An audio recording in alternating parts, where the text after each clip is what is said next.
부등식이 참이 되도록 하는 진리 집합이 전체 집합이 될 때 그 부등식을 절대 부등식이라 한다. 자, 요거는 문장 자체만 읽어보면 잘 감이 안 오셔요. 그러니까 진리 집합 전체 집합이라는 거는 항상 참인 부등식이라고 쉽게 이해하시면 되겠습니다. 절대 부등식의 아래 예시가 나와 있어요. x제곱은 0보다 크거나 같다. 일단 실수 전체의 집합에서 생각을 하자면 제곱을 했을 때 항상 0이거나 양수이거나 하기 때문에 이러한 부등식은 절대 부등식이 되는 거고요. 아래에 있는 문제는 부등식은 안 되는 거죠. 자, 그래서 절대 부등식을 증명 한번 해보도록 하겠습니다. 여기 아래에 나와 있는 게 바로 산술평균과 기하평균의 관계인데요. 우리가 이 성질을 이용을 해가지고 산술평균과 기하평균이 왜 항상 성립하는 절대 부등식인지를 증명해 보도록 할게요.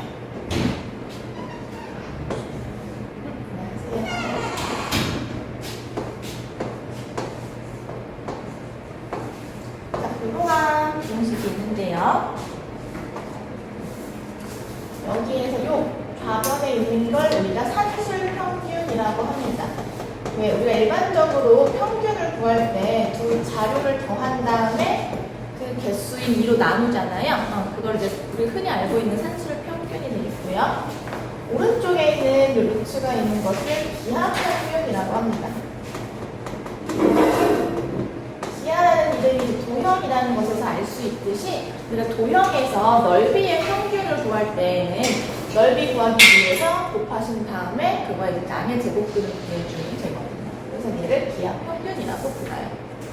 산술평균과 기하평균의 관계는 항상 산술평균이 크거나 같다라는 거고요.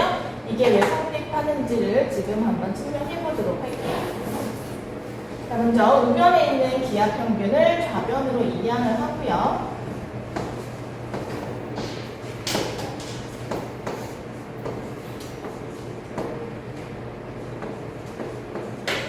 그리고 통분을 하신 다음에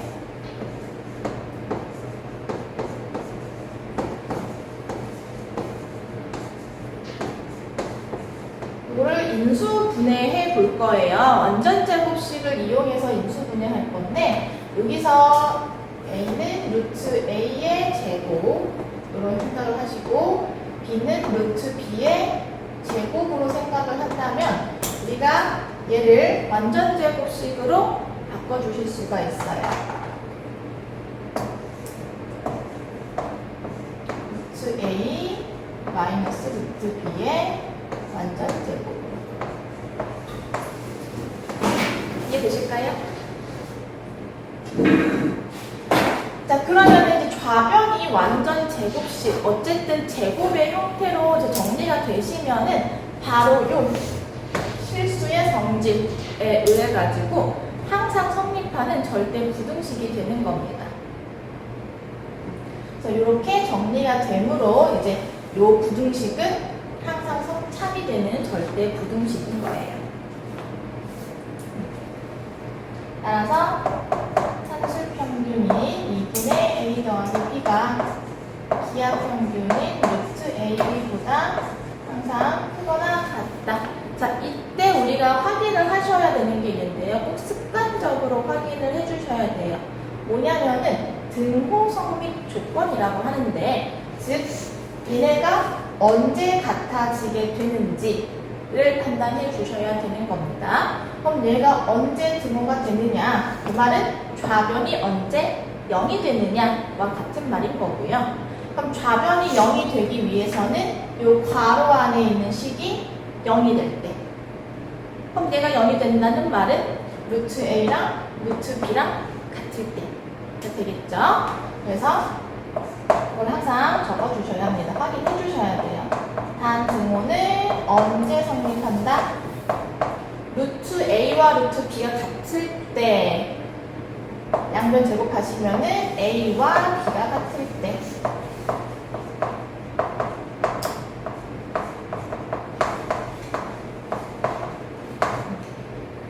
이렇게 등호가 언제 성립하는지를 항상 체크 체크를 해주시기 바랍니다. 이게 산술평균과 이제 기하평균의 관계인 거고요. 얘를 이용을 해서 문제 푸는 거는 이따가 예를 통해 가지고 설명드려 보도록 할게요.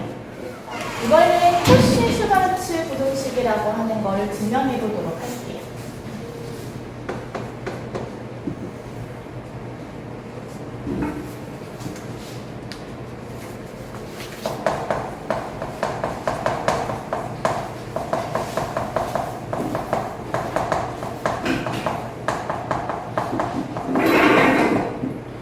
코시라는 이제 수학자랑 슈바르츠라는 수학자가 같이 이제 서로 영향을 주고받으면서 증명하게 된 부등식이라서 코시 슈바르츠 부등식이라는 이름을 붙게 되었는데 너무 기니까 그냥 코시 코시라고 부르겠습니다. 슈바르츠는 이름이 너무 길어요. 자, 이것도 우리가 아까 살폈던 요 성질을 이용을 해서 절대 부등식이라는 거를 증명해 보도록 할게요. 자, 이게 이제 항상 성립하는 절대 부등식이라는 건데요. 왜 항상 성립하는지 역시 증명을 해 보도록 하겠습니다. 어렵지 않아요. 전개해 주신 다음에 항상 완전 제곱식의 형태로 인수 분해를 해서 우리가 요 성질을 이용을 해가지고 증명해 주면 돼요. 요거 제가 지금 설명드리고 있는 거 이외에 다른 절대 부등식을 증명하실 때에도 항상 뭔가 완전 제곱식을 만든다, 제곱의 형태를 만든다 라는 거에 포커스를 맞춰서 증명해 주시면 됩니다. 자, 일단 전개해 볼게요. 요거 좌변부터 전개하시면은 a제곱, x제곱, a제곱, y제곱, 그 다음에 b제곱, x제곱, y제곱이 되겠고요.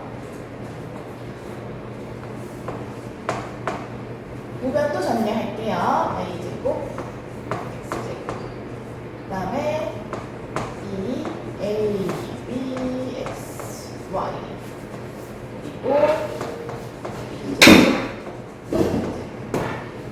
일단 전개할 겁니다. 그리고 나서 양변을 보았을 때 똑같은 항이 있으면은 양변에서 똑같이 빼주면 사라지겠죠? 그러면 a제곱과 x제곱이 같으니까 양변에서 똑같이 빼주시고, 그 다음에 b제곱과 y제곱이 같으니까 양변에서 같이 빼시면은 이렇게 사라지고요. 우변에 있는 얘를 좌변으로 이양하겠습니다. 그러면은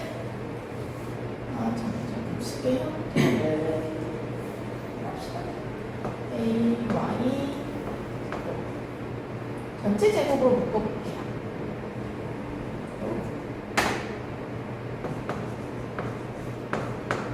a, b, x 전체 제곱으로 묶고, 여기 이항에 오시면 이 a, y 곱하기 b, x라고 한번 설명해 보겠습니다. 이해되세요? 이게 어차피 다 곱셈이니까 그냥 자리 바꾼 거예요. 얘랑 같은 형태가 나올 수 있게끔. 이해돼요? 좋아요. 그럼 역시 a제곱, b제곱, 2ab의 구조이기 때문에 완전 제곱식으로 인수분해가 됩니다. 그러면은 ay 마이너스 bx 전체 제곱으로 인수분해가 되고요. 역시 좌변이 완전 제곱식으로 인수분해가 되었기 때문에 이거는 항상 성립하는 절대 부등식이에요. 자, 역시 등호가 언제 성립하는지 등호 성립 조건 한번 확인해 볼게요. 역시 좌변이 0이 될 때가 등호가 성립하겠죠? 왜? 우변 0이니까 좌변도 0이 되면 등호가 되는 거예요. 그러면은 요 둘이 a, y랑 b, x랑 같을 때 0이 되는 것이고 등호가 성립하는 것입니다. 자, 다는 등호 성립 조건은 a, y랑 b, x랑 같을 때 성립합니다.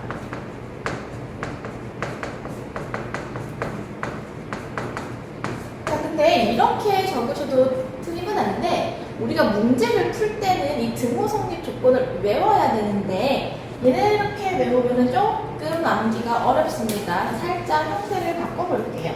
양변을 A, B로 나눠주시고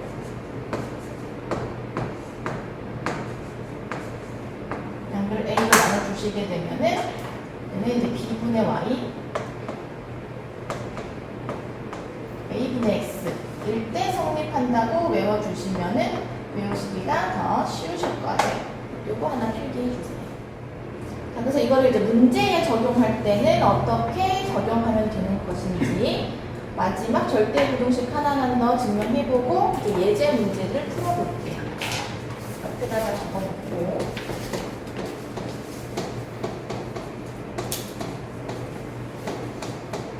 혹시나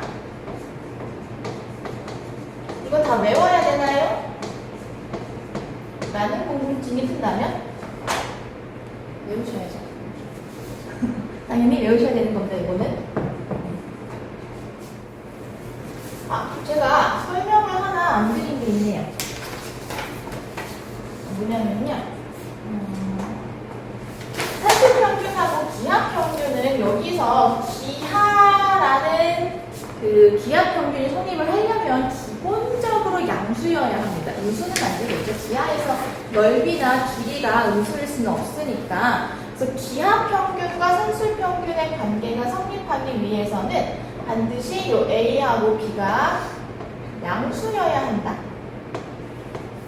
라는 조건이 붙고요. 코시-슈바르츠 부등식은 꼭 양수일 필요는 없어요. 그냥 실수 전체에서 다 성립하는 부등식입니다. 여기서는 실수 전체.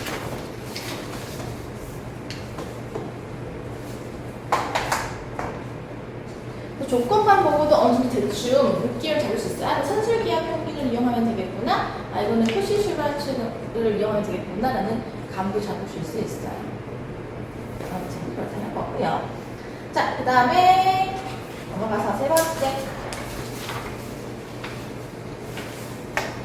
여기는 이제 절대값 기호가 있는 절대 부등식을 설명해 볼 건데 학생들이 절대값 기호가 있으면 아무래도 조금 더 어려워하는 경향이 있어요. 그래서 한번 저랑 설명하고 넘어가려고 하는 겁니다.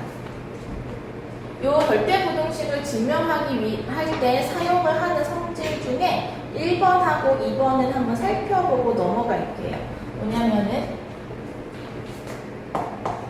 A제곱 A랑 A가 지금 다 양수, B가 양수일 때예요. 이건 아니면은 이거 있죠. 제곱을 해도 부등호의 방향이 바뀌지 않는다는 겁니다. 그거는 예를 들어서 보면 이해가 되실 거예요. 예를 들어 3하고 2가 있어요. 근데 제곱을 해도 여전히 왼쪽이 크죠? 근데 이제 음수가 있으면 성립하진 않아요. 왜냐면 음수는 제곱을 하면 부호가 바뀌거든요. 그러면은 그 대소비교 관계가 달라지기 때문에 음수가 있으면 안 돼요. 하나라도 음수가 있으면. 예를 들어서 말 3이랑 2가 있어요. 근데 제곱을 하시게 되면은 부등호의 방향이 바뀌게 되죠. 그래서 둘 다 양수일 때라는 전제 하에서, 뭔가 크러갔다는 전제 하에서 제곱을 해도 부등호의 방향은 바뀌지가 않습니다. 그 다음에 두 번째 성질. 절대값 A랑 A의 대소 비교를 할게요. 그럼 이거 약간 좀 상식적으로 얘가 더 크거나 같겠죠. A가 양수라면 같은 거고 A가 음수라면 절대값 A가 더 큰 거고. 이해되세요? 이 두 가지 성질을 증명 안 할게요. 설명 안 할게요. 이 두 가지 성질을 이용을 해가지고 세 번째 절대 부등식을 증명해 보도록 하겠습니다.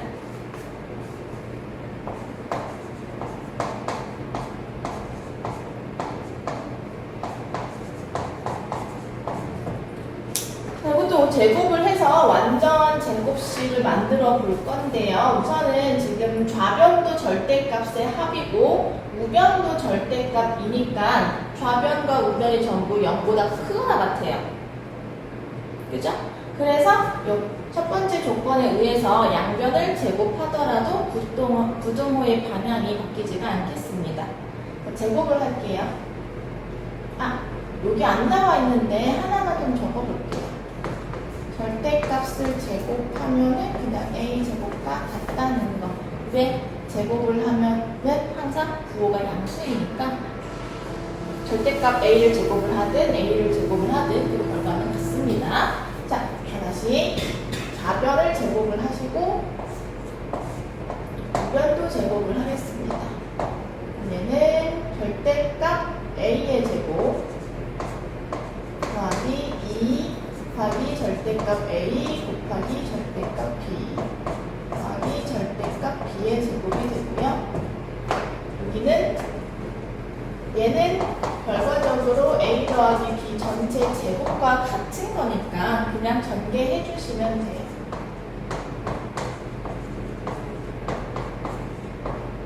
그러면은 아까 3번에서 설명드린 것처럼 이 절대값 a 제곱과 그냥 a 제곱은 같은 값이에요. 그러니까 양변에서 똑같게 뺄 수 있겠죠. 마찬가지로 절대값 b 제곱과 b 제곱은 같은 거기 때문에 양변에서 똑같게 빼버리겠습니다. 자, 그리고 우변에 있는 이 a, b를 좌변으로 이항할게요.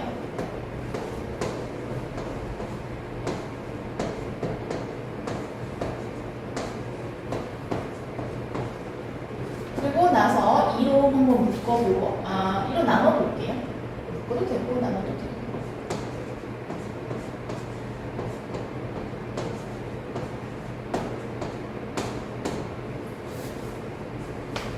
그러면은 얘랑 요 2번 조건에 의해서 하나 성립하겠죠? 이건 절대값이 있는 곱해 있는 거고, 걔 절대값이 없는 거니까. 내가 항상 크거나 같아요. 그죠? 그래서 내가 항상 성립하는 절대 공식이 되겠다.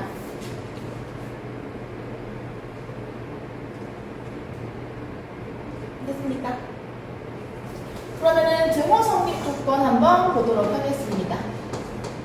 역시 좌변이 0이 될 때, 즉 얘랑 같을 때 등호가 성립하는 거죠. 여기서는 또 이 절대값 a랑 절대값 b의 곱을 합쳐서 표현하고 있잖아요. 그것도 맞는데 제가 설명 안 드려서 일부러 합치진 않았었거든. 근데 하나 더 해봅시다. 절대값 a랑 절대값 b를 곱한 거는 이제 절대값 a, b와 같다.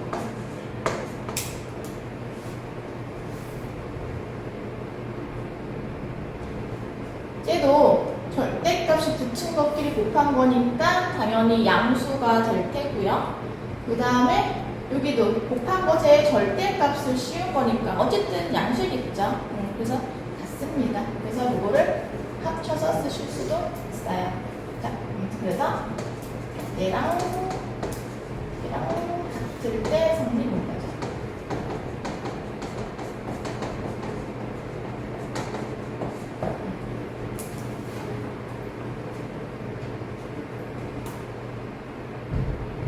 그러면은 절대값 a, b랑 a, b가 같다라는 말은 결국 a, b가 양수라는 얘기인 거야? 음수라는 얘기인 거야? 양수일 때라는 거겠죠. 그래서 이 말은 결과적으로 a, b가 음수가 아닌 경우다라는 걸 의미하는 거예요. 사실 이 유형은 증명하는 과정은 우리 빈칸 뚫어놓고 이제 빈칸 채우는 거 있잖아요. 뭐 가에 들어갈 것을 알맞은 거, 나에 들어갈 거 알맞은 거. 그런 유형으로는 나올 수는 있긴 하겠지만 다른 문제 유형에는 적용이 되지는 않습니다.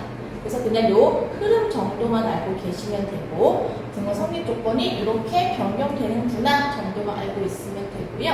실제 이제 문제에서 여러분들이 많이 활용이 되는 거는 이쪽 산술기하랑 호시슈바르치 부등식이니까 요거를 어떻게 문제에 적용하는지 지금부터 적어보려고 하는데 그거는 제가 프린트를 못 해가지고 칠판에다가 적어드릴 거예요. 그래서 여러분들 뒷면에 빈 여백이나 뒤에 이제 빈 공간에다가 따라서 적어주시면 되겠습니다.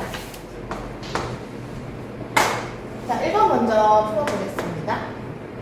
이게 가장 산술기하의 대표적인 유형인데요. 일단 역시 A랑 B랑 둘 다 양수라는 거 확인을 하셔야겠고요. 그 다음에 곱의 두 문자의 곱의 얼마인지 알려주고 합의 최소값을 구하라고 합니다. 그러면 여러분들이 이거 산술기하를 이용해야겠구나 라고 감을 잡으셔야 돼요.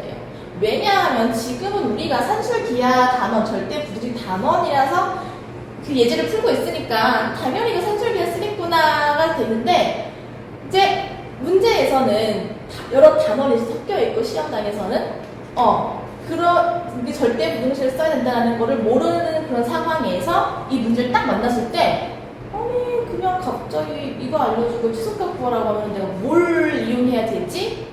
를 학생들이 가장 어려워요. 처음에는 그 산술기하가 익숙해지기 전까지는. 그래서 문제에 이러한 조건을 보고 이거 산술기하 평균을 이용해야 되는구나 라는 그 포인트를 외워주셔야 돼요. 그래서 그 산술기하를 써야 되는구나 라는 첫 번째 포인트가 일단 둘이 양수다 라는 게 산술기하를 써야 한다는 첫 번째 포인트. 그 다음에 합의 최소값을 구하라고 하는 게 두 번째 포인트예요. 어떠한 식의 다항식의 최소값을 구하라고 한다. 근데 다른 조건이 딱히 없어. 그러면은 이거 산술평균을 이용해야 되는구나 라고 떠올리셔야 돼요. 자, 그래서 어떻게 그걸 활용하는지를 예를 들어 설명드려 보도록 할게요. 자, 그러면 저 식에다가 주어진 조건을 그냥 그대로 적용을 하시면 됩니다. 근데 제가 그냥 계산의 편의를 위해서 양변에 2를 곱한 요 형태에다가 산술기하를 푸실 때는 그냥 양변에 2를 곱한 이 식의 형태에다가 대입을 해서 구해주시면 되는 겁니다. 이제 여기에다가 A, B가 4라고 했으니까 대입을 해주시면은 2 루트 4. 그러면 2 곱하기 2니까 4가 되겠죠? 결국 A 더하기 B는 4보다 크거나 같다. 따라서 최소값은 4다. 이렇게 구할 수가 있는 겁니다. 자, 그리고 역시나 A와 B가 같을 때 이제 최소값을 갖는 거죠.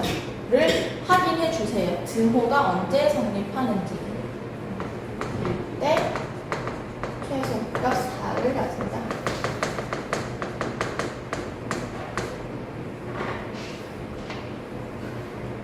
자, 그럼 이번 문제도 마찬가지로 산술기하라고 평균을 이용하면 되는 거구나 라는 걸 파악했다면 그냥 이 식에다가 대입을 해서 우리가 구해주시면 되는 거예요. 그래서 A 더하기 B가 일단 산술기하 평균 식을 적어주시고 여기에다가 대입을 해주는 거죠. 양변에 2를 나눠주시면 이렇게 되겠고요. 어차피 둘 다 지금 양변이 다 양수이니까 제곱을 해도 부등호의 방향은 바뀌지 않겠습니다. 그래서 제곱을 해주시면 이렇게 되는 거죠. 그래서 A, B의 최대값은 1이다. 역시 등호 성립 조건 같이 적어주세요. A와 B가 같을 때 최대값 1. 최소값 묻고 최대값 묻지 그 이상의 거 물어보지도 않으니까요. 뭐뭐일 때 등호가 성립할 때 최소값 얼마, 최대값 얼마 이렇게 구해주시면 되는 겁니다. 그러니까 처음에 산술기하 평균이 어려운 이유는 진짜 아무것도 안 주고 그냥 뜬금없이 최소값 구하라고 하거나 최대값 구하라고 하거나 이거 뭔가 조건이 여러 개가 있으면 예를 들어 2차 함수 같은 경우에는 2차 함수 식이라고 주잖아요. 2차도 식을 주고 최소값 구하세요, 최대값 구하세요 하면은 우리가 표준형으로 바꿔서 꼭지점을 잡아보면 되는구나 라는 거가 이제 연습되어 있는데 산술평균은 그런 게 없어. 그냥 아무것도 없어. 실수 A, B만 주고 이거에 최소값 구하세요 라는 거잖아. 그러니까 뭘부터 해야 될지 당황을 하게 된다는 거죠. 그러니까 그걸 역으로 이용을 하면 주는 거 없이 최소값 구하라고 한다. 그럼 산술평균 이용해야겠구나 라고 생각하시면 된다는 겁니다.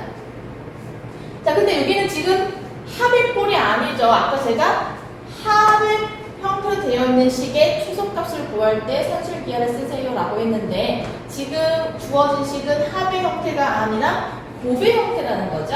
그럼 이럴 때는 어떻게 해야겠느냐? 전개하시면 됩니다. 전개하시는 거예요. 자, 전개하시게 되면은 1, 그 다음에 b분의 a가 되겠고요. 그 다음에 이제 b 전개하시게 되면 a분의 b 그리고 1이 됩니다.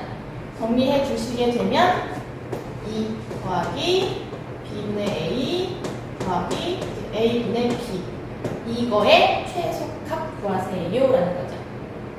이해되시겠어요? 그럼 이제 여기에서 우리가 뭘 볼 거냐? 어차피 2라고 하는 상수는 값이 정해져 있으니까 볼 필요 없고 여기 문자로 이루어져 있는 두 분수식의 합의 최소값을 구할 거예요.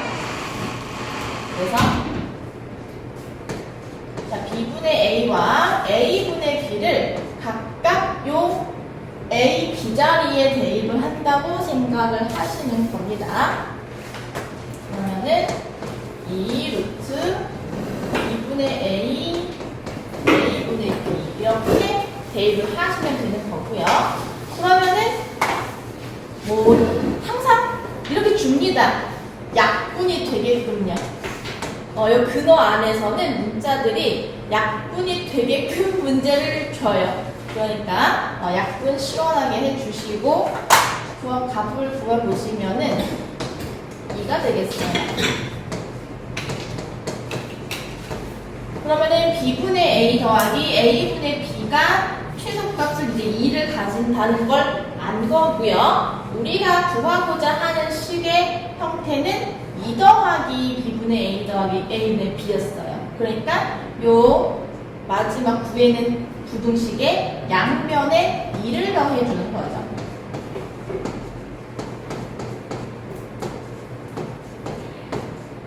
그러면 우리가 최종적으로 구하고자 하는 식의 형태가 되겠고요. 그러한 식의 값이 4보다 크거나 같으니 최소값은 4다라는 걸 알 수가 있는 겁니다. 자, 그럼 언제 최소값을 가지는지 증거 성립 조건도 적으라고 했어요. 지금은 여기 b분의 a와 a분의 b가 여기 a와 b랑 같은 역할? 그러니까 얘가 a고 얘가 b인 거잖아요. 그래서 이 둘이 같을 때 등호가 성립하는 겁니다. 그래서 b분의 a와 내가 잘못 적었죠? 마음대로 적었죠? a분의 b 다시 얘랑 a분의 b가 같을 때 최소값 4를 가진다. 이렇게 정리를 해주시면 됩니다. 이것도 조금 더 정리해 보실 수 있어요. 양변에 뭐 a를 곱하고 ab를 곱한다고 하면은 a제곱 b제곱이 되는 거고 결과적으로 a와 b가 같을 때라고 정리해 보실 수가 있겠습니다.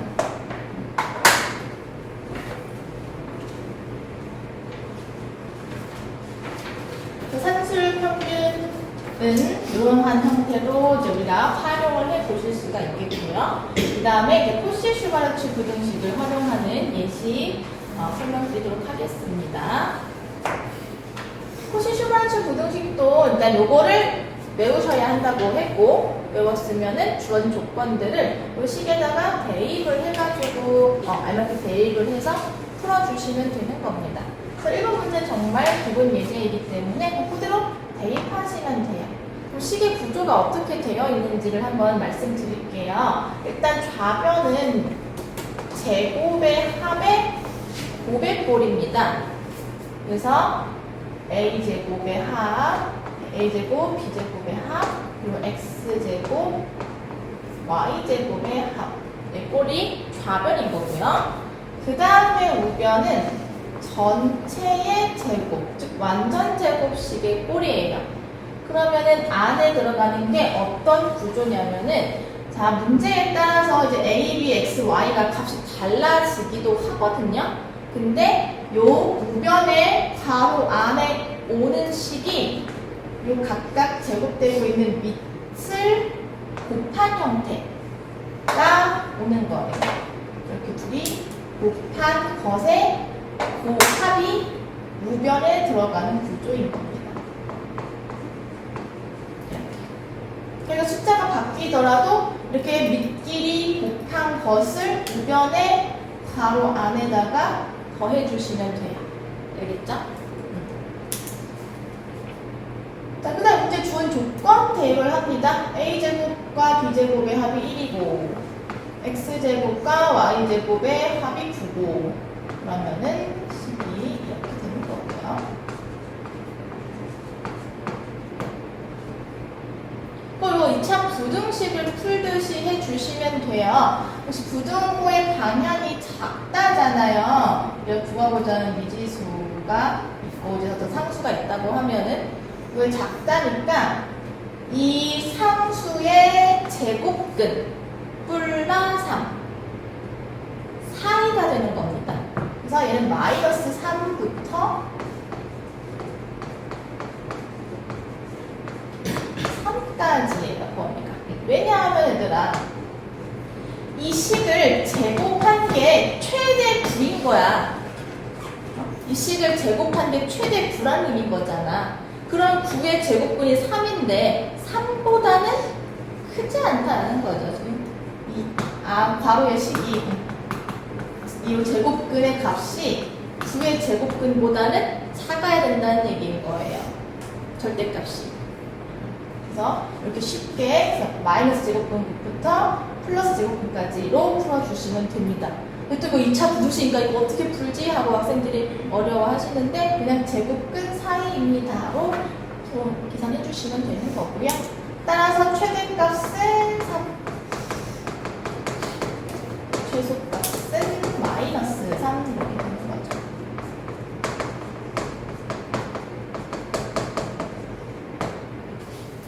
자, 그러면은 이번 같은 경우가 이제 A랑 B랑 이렇게 값이 조금 달라져 있는 형태가 되겠는데요. 그러면은 자, 코시-슈바르츠 부등식의 구조가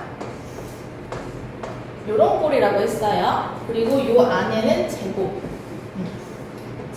합이 들어가는 거고 여기는 그 밑끼리 곱한 거의 합이 들어가는 거라고 했습니다. 그러면 주은 조건들을 봤을 때 일단 제곱의 합은 여기 있잖아.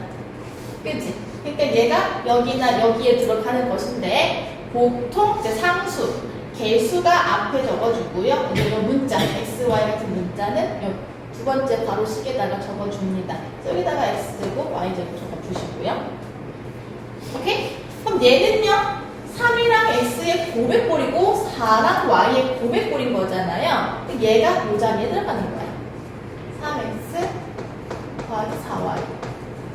그러면 이제 요 x 앞에 곱해져 있는 3이 여기 들어가는 것이고 y 앞에 곱해져 있는 4가 여기 들어가게 되는 겁니다. 그러면은 3 곱하기 x가 얘 나오고 4 곱하기 y가 얘 나오니까 코시-슈바르츠 부등식의 형태에 알맞는 겁니다. 이렇게 해주시면 되고요. 그 다음에 계산. 얘는 9 더하기 16이니까 25. 그 다음에 얘를 구해내야 되는 거니까 그대로 적어봅시다. 여기는 10이라고 알려줬네요. 제곱하시면 100 이렇게. 그럼 양변을 25로 나눠주시겠습니다. 4가 되겠죠? 자, 그럼 등호가 언제 성립하는지도 역시 확인을 해 주셔야겠습니다. 제가 아까 등호 성립 조건으로 A분의 X는 B분의 Y일 대로 외우는 게 쉽다고 했어요. 왜 그러냐면 이 A가 결국 이제 X의 개수, B가 Y의 개수인 거거든요. 그죠? 그잖아요? 그래서 등호 성립 조건을 어떻게 적어주시면 되느냐? 여기 X의 개수분의 X와 Y의 개수분의 Y가 같을 때 최소값 4를 가진다 라고 적어주시면 되는 겁니다. 그래서 최소값 쓰시고 최대값 쓰실 때 요거 등호가 언제 성립하는지를 같이 밝혀주시고요. 여기는 제가 안 적었네요. 네, 뭐 이거 이때 성립하는 겁니다. 자, 여기까지가 이제 산술기하나 코시-슈바르츠 부등식의 정말 가장 기본적인 형태의 문제를 예제로 풀어본 거고요. 여기에서 조금씩 변형되고 응용되고 하면 이제 난이도가 많이 올라가요. 또 여러분들이 좀 싫어하는 도형에도 적용이 되기도 합니다. 도형을 보고 주어진 조건을 식으로 정리를 한 다음에 이제 이거에 산술기하에다가 적용해야 할지 코시-슈바르츠에다 적용해야 될지를 여러분이 판단하셔서 이제 구하라고 하는 최소값 또는 최대값을 구해야 하는 문제들이 나와요. 그것들은 좀 많이 어렵습니다. 연습을 해보셔야 돼요. 당연히 기본적인 유형들을 가지고 연습하시다 보면은 또 잘 풀리실 거예요. 네, 오늘 여기까지 하고요.